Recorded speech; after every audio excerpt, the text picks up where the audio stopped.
Hey everyone. तो बच्चों, जैसे मैंने अभी काफ़ी सारे सेमिनार्स कंडक्ट किए हैं, वेबिनार्स कंडक्ट किए हैं, तो एक क्वेश्चन मैंने रेगुलरली फेस किया है कि गेट में फर्स्ट रैंक लाने के बावजूद मैं टीचिंग की तरफ क्यों आया। तो मैंने सोचा क्यों ना आप लोगों को बताया जाए इसके बारे में, कहानी क्या है, इसके पीछे का रीज़न क्या है।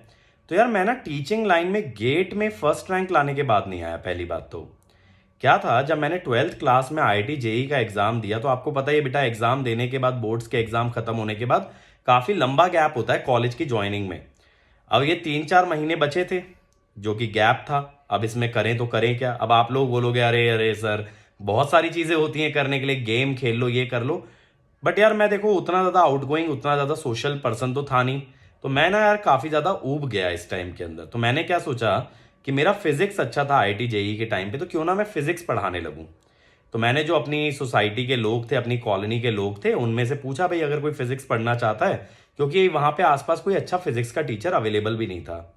तो ठीक है, मेरे को कुछ स्टूडेंट मिल गए अपने पर्सनल कांटेक्ट से, 3-4 बच्चे मिल गए। तो मैंने सोचा यार चलो 3-4 बच्चों को पढ़ाया जाए। अब ये 3-4 बच्चों को जब मैंने फिजिक्स पढ़ाया, तो आपको पता है that time I was just 17 years of age. और मेरी जो पहली अर्निंग थी, 500 रुपये पर बच्चा मैंने फिजिक्स पढ़ाने का लिया था, दैट वॉज 2000 रुपीज़।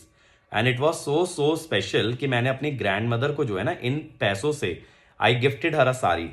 तो यार इतना अच्छा फील हुआ कि एक साड़ी गिफ्ट किया अपनी ग्रैंड मदर को। That was from my first earning.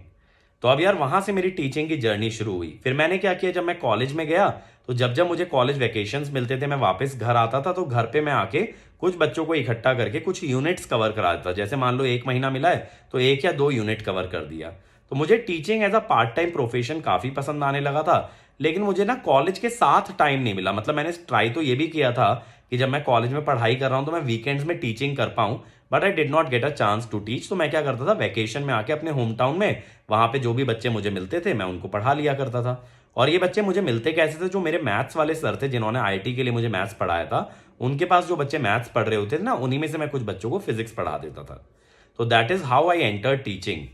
अब जब बेटा मेरा गेट में 8th रैंक आया ना कॉलेज के फाइनल ईयर के साथ, तो मेरा ये था कि मैं क्वालकॉम ज्वाइन किया। मैं गेट के थ्रू PSU में नहीं गया क्योंकि मैं प्राइवेट जाना चाहता था। तो अब वहां पे मुझे काफी टाइम मिलता था। मतलब 5 डेज की जॉब होती थी, 8 to 9 आवर्स ईच डे, तो टाइम काफी बच जाता था। इस दौरान मैंने क्या किया, डेली बेसिस पे पार्ट टाइम कंटेंट का काम शुरू कर दिया। कुछ कोचिंग इंस्टीट्यूट्स के लिए टेस्ट पेपर बनाने लगा। बट फिर भी यार सैटरडे संडे ना पूरा एम्प्टी रहता था। अब आप भी समझ सकते हो बेटा, हर सैटरडे संडे तो घूमने नहीं जा सकते। तो मैंने सोचा क्यों ना इसमें टीचिंग की जाए। अब मेरा गेट में ऑलरेडी 8th रैंक था, तो मैं बैंगलोर के अंदर ही टीचिंग करना स्टार्ट किया। और मेरा पहला सब्जेक्ट था पावर सिस्टम। तो मुझे काफी मजा आया यार पावर सिस्टम पढ़ाने में, क्योंकि ना पावर सिस्टम हमें कॉलेज लेवल पे भी बहुत अच्छा नहीं पढ़ाया था। लेकिन जब मैंने टीचिंग करने के लिए पढ़ा, दोबारा से पूरी स्टैंडर्ड बुक पढ़ी उसके लिए, नागराथ कोठारी से मैंने उसे तैयार किया और बच्चों को वर्ड बाय वर्ड एक्सप्लेन किया कैसे पावर सिस्टम में चीजें होती हैं। तो मेरा पहला कदम था। फिर क्या हुआ, गेट पास आने लगा, तो मैंने बच्चों को पावर सिस्टम रिवाइज कराया, पावर इलेक्ट्रॉनिक्स रिवाइज कराया। और साथ साथ मैं खुद भी गेट की तैयारी कर रहा था, क्योंकि मैंने ये सोचा था इस बार गेट में रैंक लाके ना PSU ले लेंगे। क्यों, प्राइवेट में तो मन लग नहीं रहा था, टीचिंग में मजा आ रहा था। तो मैंने सोचा यार PSU जॉब भी 5 डेज अ वीक होती है, टीचिंग तो उसके साथ भी हो जाएगी। अगर टीचिंग ही करनी है तो सरकारी नौकरी में करते हैं। अब वो अलग बात है बेटा, फर्स्ट रैंक आने के बाद मेरे दोस्तों ने जो PSU का फीडबैक दिया, उसके हिसाब से ना मुझे बहुत ज्यादा इंटरेस्टिंग नहीं लगा PSU में जाना। तो मैंने वो प्लान पूरा का पूरा ड्रॉप कर दिया। और फिर मैंने अपना इंस्टीट्यूट स्टार्ट किया। अपना इंस्टीट्यूट भी क्यों स्टार्ट किया, क्योंकि यार मेरे को ये था ना डर, एक कहीं ना कहीं इनसिक्योरिटी थी कि एक ना एक दिन ऐसा ना हो कि मैं टीचिंग से बहुत ज्यादा ऊब जाऊं। मेरा ना पर्सपेक्टिव क्या था टीचिंग को लेकर, यार एक ही चीज साल दर साल अपन दोहराते रहते हैं तो अपन ऊब जाएंगे उस चीज से। और अगर मैं किसी भी दिन टीचिंग छोड़ता हूं तो I must have a business by which I can survive. वो अलग बात है यार, अभी देखो मेरे को ऑलमोस्ट 9 ईयर्स हो गए टीचिंग करते हुए, सेम सब्जेक्ट्स मैं पढ़ाता हूं हर साल, बट मैं ऊबा नहीं हूं। क्योंकि मैंने ना ये चीज जब तक फील नहीं की कि हर साल नए बच्चे आते हैं, उनके चेहरे पे सेम अमेजमेंट होता है, उनका सेम एक तरह से एक्साइटमेंट होता है, क्यूरियोसिटी होती है सब्जेक्ट को लर्न करने की, जिस वजह से हमारे लिए भी एक फ्रेशनेस आती है। पता है, जैसे मैं इस साल में नेटवर्क दूसरी बार ले रहा हूं नए बैचेस के लिए, नए स्टूडेंट्स के लिए, लेकिन मुझे ना उतना ही मजा आ रहा है पढ़ाने में। एक एक कॉन्सेप्ट, जैसे आज मैंने real power, apparent power, reactive power पढ़ाया, बच्चों की क्यूरियोसिटी देखी, उन्हें एक एक छोटी से छोटी बात समझाई, तो मुझे खुद भी उतना ही मजा आता है कॉन्सेप्ट्स को डिलीवर करने में। But at that time I always wanted to have a backup, तो इसीलिए I started my own company called Creatrix. और फिर क्या यार, मैंने ये भी देखा, जब मैंने अपनी कंपनी स्टार्ट की तो I had full freedom of teaching. मैं किस वे में पढ़ाना चाहता हूँ, कितने आवर्स में पढ़ाना चाहता हूँ, किस वे में, किस फ्लो में कंटेंट डिलीवर करना चाहता हूँ, सब मेरे हाथ में था। और क्या होता है, अपने इंस्टीट्यूट था तो मैं बच्चों की केयर भी काफ़ी पर्सनली कर पाता था। अब आप कहोगे सर अगर ऐसा था तो फिर आप अनअकैडमी क्यों आ गए? बेटा अनअकैडमी में भी ना मुझे सेम एनवायरनमेंट मिलता है। जो भी बच्चे मेरी क्लास में आते हैं उन्हें मैं डेली बेसिस पे मोटिवेट करता हूँ, गाइड करता हूँ, रियल लाइफ लेसन्स भी उनको देता हूँ। And at the same time content किस फ्लो में जाएगा, कौन सा टॉपिक पहले पढ़ाना है, बाद में पढ़ाना है, कितने क्वेश्चन कराना है, सब चीज़ें एकदम फुली फ्री है। और बच्चों को किस तरह से गाइड करना है वो भी मेरे हाथ में है।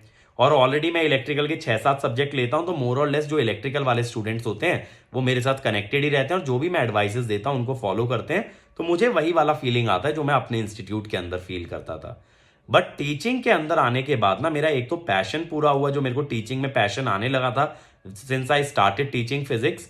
और साथ साथ क्या होता है ना, रिवॉर्ड मिलता है। रिवॉर्ड कैसे मिलता है? जैसे अगर अच्छा पढ़ाया, अब बच्चे तुरंत तारीफ करते हैं, बच्चे हैट्स डेडिकेट करते हैं अनअकैडमी ऐप पे, तो वो फीडबैक तुरंत मिलता है।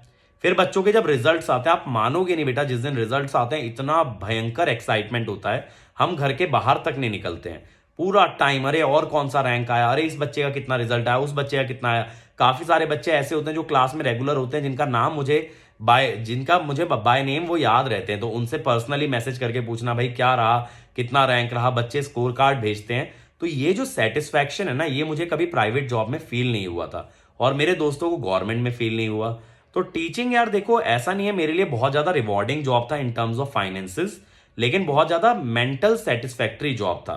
फाइनेंसेस बेटर हुए जब मेरी कंपनी कहीं अनअकैडमी से एक्वायर हुई। Definitely financially I became much much better, but तब तक भले ही मैं स्ट्रगलिंग फेज में था, भले ही I was not earning very very much. तो मतलब ऐसा होता था यार, आपको मैं सच्चाई बताऊं, मंथ एंड में ना मेरे पास 0 बैलेंस होता था अकाउंट में, लेकिन स्टिल आई वॉज सेटिस्फाइड। मतलब सुबह काम करके आओ तो शाम को ये फील होता था आज कुछ बड़ा करके आए, आज कुछ अच्छा करके आए, बच्चों की लाइफ में डिफरेंस क्रिएट किया। एक छोटा सा भी कंसेप्ट पढ़ा दो ना, उसके बाद बच्चों से क्वेश्चन बनने लगते, तो लगता है कि आपने कुछ अचीव किया है।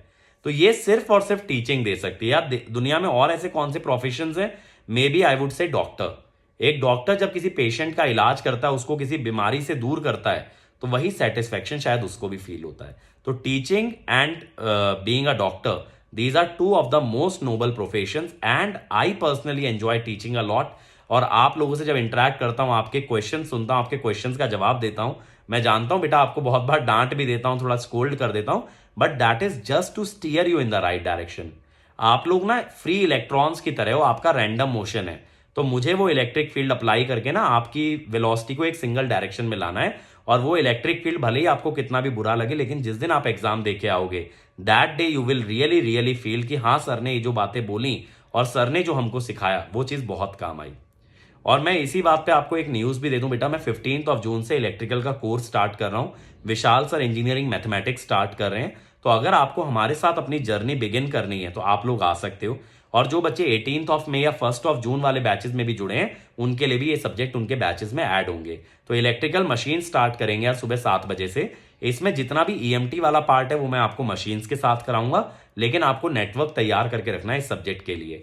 और देखो यार, आप 15 जून तक वेट मत करो ज्वाइन करने का। 8 जून से प्राइजेस इंक्रीज हो जाएंगे, मतलब 8 जून मिडनाइट यानी कि 9 जून मॉर्निंग से आपके प्राइजेस इंक्रीज हो जाएंगे। तो आप उससे पहले ज्वाइन कर लो बेटा। ये जो एक हफ्ता आपको मिलेगा ना 15 जून तक, इसमें आप नेटवर्क कवर अप कर सकते हो। एक हफ्ता 10 दिन जो भी आपको टाइम मिले, और नेटवर्क के साथ तैयार रह सकते हो इलेक्ट्रिकल मशीन्स के लिए। इसके अलावा देखो 6 जून से आपका जो गेट एंड ईएससी का गोल है वो भी डिवाइड हो जाएगा मल्टीपल ब्रांचेस के अंदर यार। जब ये गोल डिवाइड हो जाएगा मल्टीपल ब्रांचेस में, तो आप सिर्फ अपनी ब्रांच का कंटेंट एक्सेस कर पाओगे। जैसे इलेक्ट्रिकल वाले बच्चे इलेक्ट्रिकल और ईसी देख पाएंगे। अब बहुत सारे बच्चे फाइनेंशियली स्टेबल नहीं होते, तो वो मतलब साथ मिलके दोस्तों के साथ जब ज्वाइन करते हैं तो उन्हें सभी ब्रांचेस का कंटेंट मिलता है, अगर वो 6 जून से पहले ज्वाइन करें। तो जो बच्चे पहले भी ज्वाइन कर चुके हैं उन्हें भी सारी ब्रांचेस का कंटेंट मिलेगा, जो 6 जून से पहले करेंगे उनको भी सभी ब्रांचेस का कंटेंट मिलेगा। लेकिन 6 जून के बाद आप सिर्फ और सिर्फ अपनी ब्रांचेस देख पाओगे। और दूसरी बात, प्राइजेस 8 जून मिडनाइट से आपके इंक्रीज हो जाएंगे बेटा। तो इससे बेहतर है कि अभी ज्वाइन करो। और अगर ज्वाइन करना भी है ना तो आइकॉनिक ज्वाइन कर लो, उसका प्राइसिंग हमने ऑलरेडी काफी कम कर दिया है। उसमें आपके घर पे ना स्टडी मटेरियल पहुंचेगा। और मजे की बात यह है, उसमें जो machine power system power electronics की किताब आएगी वो मैंने खुद लिखी है। उसके अंदर आपको ढेर सारे क्वेश्चन, एग्जाम्पल्स, कंसेप्ट, सब कुछ मस्त लेवल पे मिलने वाला है। इसीलिए बेटा इस अपॉर्चुनिटी को मिस मत करो, क्योंकि बेटा बाद में अपॉर्चुनिटी जब चली जाती है ना, तो उसको रू करना, उसको बार बार रिग्रेट करना, उससे बेहतर है कि अपॉर्चुनिटी को पूरी तरह से कैश इन करो। तो आज ही ज्वाइन करो, नेटवर्क निपटा लो 15 जून तक। 15 जून से मशीन्स को लेके चलेंगे एकदम ब्यूटीफुल तरीके से, आपके कंसेप्ट और प्रॉब्लम सॉल्विंग स्किल सब कुछ बिल्डअप करेंगे।